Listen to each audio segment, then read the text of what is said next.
Hola, soy Leonardo Guidi, analista financiero de Grupo Carey y vamos a ver el resumen semanal correspondiente al viernes 20 de marzo de 2020. Bueno, en el informe de hoy vamos a analizar las características de esta crisis, de esta caída provocada por el coronavirus. Vamos a ver la respuesta que está teniendo la Fed y el gobierno de Estados Unidos para mitigar un poco los efectos negativos de esta crisis. Vamos también a ver las diferencias y las similitudes que hay entre lo que estamos viviendo hoy en día y lo que sucedió en 1929 y en 2008.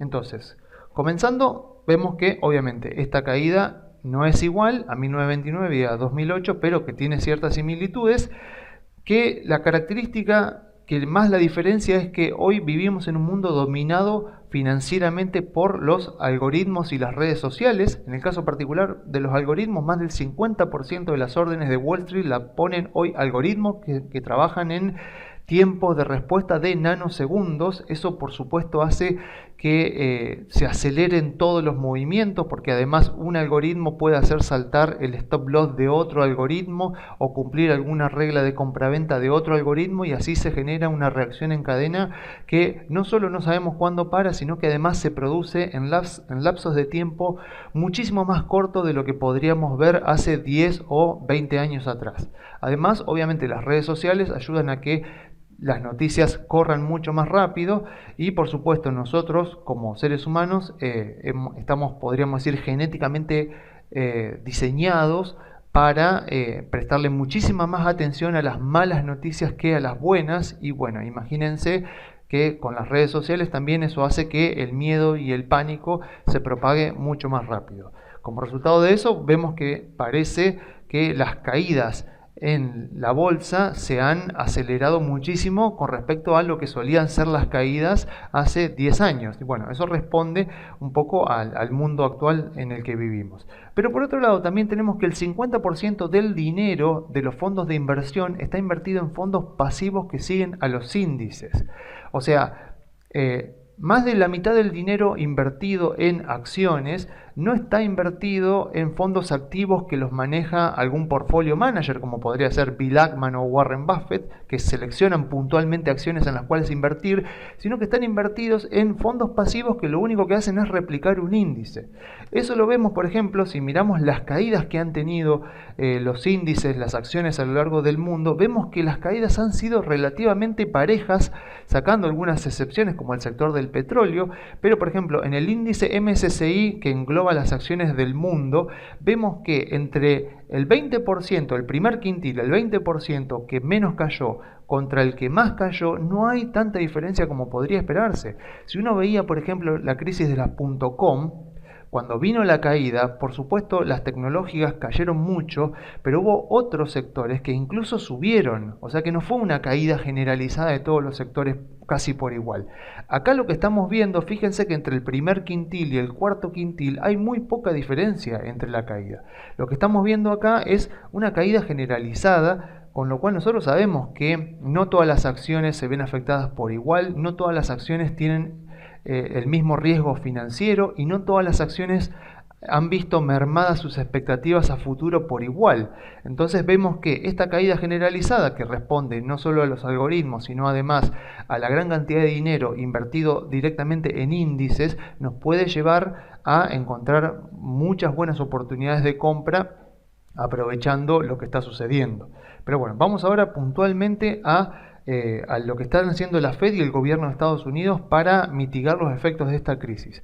Por un lado, en toda crisis sucedida en un país desarrollado, lo que suele suceder es que cae la velocidad de circulación del dinero porque aumenta la demanda de dinero. O sea, la gente en los países desarrollados, con motivo de esta pandemia del coronavirus, se asusta porque le genera mucha incertidumbre saber lo que va a pasar, y como resultado de eso sale de activos riesgosos y demanda dólares o bonos del tesoro. En el caso, por ejemplo, de Europa pueden demandar euros, francos suizos. En caso de Japón también pueden demandar yenes, pero en general el comportamiento es bastante similar. O sea, la gente hace lo que se llama un flight to quality, o sea, migra a activos que se consideran refugio de valor como los bonos del tesoro o directamente quedarse en cash.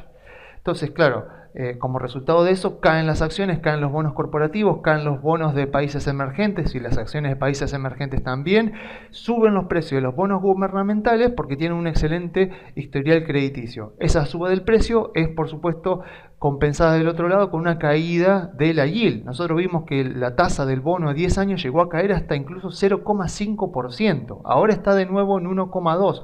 Pero fíjense lo fuerte que fue la caída de la tasa del bono a 10 años como resultado de lo que aumentó el precio, por lo que aumentó la demanda de los bonos del Tesoro. Esto es lo que vemos normalmente en países con crisis, donde la gente cuando se asusta demanda moneda local. Entonces, ¿qué es lo que pasa? Obviamente cae el consumo porque la gente se asusta y consume menos porque demanda dólares, demanda bonos del Tesoro porque no sabe lo que va a pasar, y cae también la inversión porque cae el flujo de fondos esperado de las empresas. Entonces, al bajar el flujo de fondos de las empresas, la empresa vale menos y el empresario va a tener menos incentivos para invertir en ella. Entonces también cae la inversión. ¿Qué hizo la Fed? Bajó la tasa a cero, con eso logró que la curva hoy de tasas esté nuevamente positiva y empezó a inyectar liquidez. Si la Fed no emitiera dinero, no inyectara liquidez, generaría deflación, porque como dije más arriba, hay un aumento de la demanda de dólares. La gente quiere dólares. Si la Fed no compensa esa demanda con una mayor oferta, lo que sucedería es que se generaría deflación, como pasó en 1929. En este caso, gracias a que la Fed está emitiendo, la gente puede aumentar su ahorro, pero no disminuir su consumo. Entonces, de esa manera, el efecto económico negativo se atenúa. El objetivo, por supuesto, también es brindar liquidez a los bancos para no romper la coordinación entre el lado financiero y el lado real de la economía, como sí sucedió en 1929, y eso provocó que la crisis terminara recién en 1932. En 2008, Bernanke brindó liquidez y de esa manera, desde la quiebra de Lehman Brothers en octubre de 2008 hasta que se llegó al piso del mercado, pasaron 6 meses nada más, comparado con los 3 años que sucedió en 1929. En 2008 la Fed triplicó la base monetaria de los Estados Unidos y uno preguntaría ¿por qué no hubo inflación? Porque emitió contrademanda de dinero, o sea, compensó el aumento de la demanda de dinero con un aumento de la oferta de dinero y de esa manera no generó inflación. La Fed podría iniciar también alguna compra de activos de renta variable, como pueden ser las acciones, mediante algún quantitative easing. Eso lo hizo ya en 2008 y de esa manera podría mitigar un poco la caída de las acciones y así atenuar. Pero bueno, todavía es algo que podría llegar a hacerse. Y eventualmente, por supuesto, como pasó post-crisis de 2008, la Fed tendría que ir controlando la demanda de dinero porque a medida que baje el miedo de la gente y la gente empiece a demandar otro tipo de activos, la Fed tiene que sacar de circulación los dólares que va emitiendo para que de esa manera no se traslade a inflación. Como vemos, Bernanke lo hizo muy bien en 2008, de tal manera de que la inflación de Estados Unidos se mantuvo bastante baja en el orden del 2% anual. Bueno, por el lado de los gobiernos vemos que el coronavirus, a diferencia de lo que sucedía en crisis anteriores, lo que provoca ahora es una caída en la oferta de bienes y servicios como resultado de que la cuarentena hace que las empresas estén paradas y que la gente no esté trabajando. Entonces, todo indica, por supuesto, que esta caída de la oferta es transitoria, con lo cual nadie está esperando algún efecto permanente en la caída de la oferta, a menos obviamente que sea alguien muy pesimista.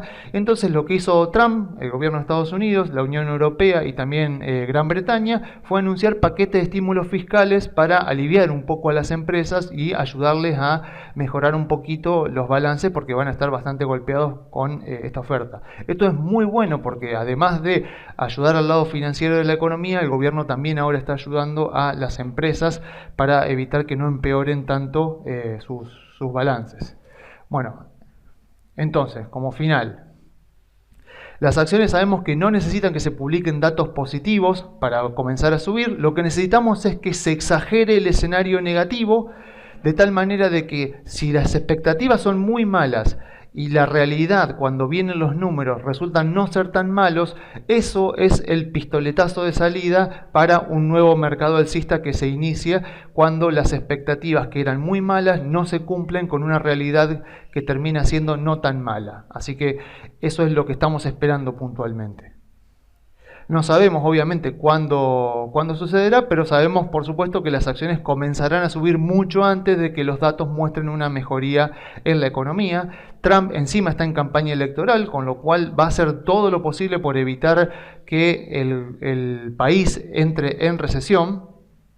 Y por supuesto, es imposible saber si conviene comprar o no acciones ahora, porque la volatilidad está en máximos históricos, entonces puede pasar cualquier cosa, pero lo que sí sabemos es que esta crisis tiene todas las características de ser temporal, hasta que se controle la pandemia del coronavirus, y si eso sucede antes de lo esperado, podríamos estar viendo una recuperación en el precio de las acciones mucho antes de lo esperado. Así que a pesar de que no sabemos cuándo efectivamente veremos un piso, sí sabemos que esta crisis tiene todas las características de ser una crisis temporal que en el momento en que empiecen a surgir datos que muestran que la vida vuelve a la normalidad, que la actividad económica vuelve a la normalidad, ya tendríamos que estar viendo un fuerte rebote y recuperación en las acciones.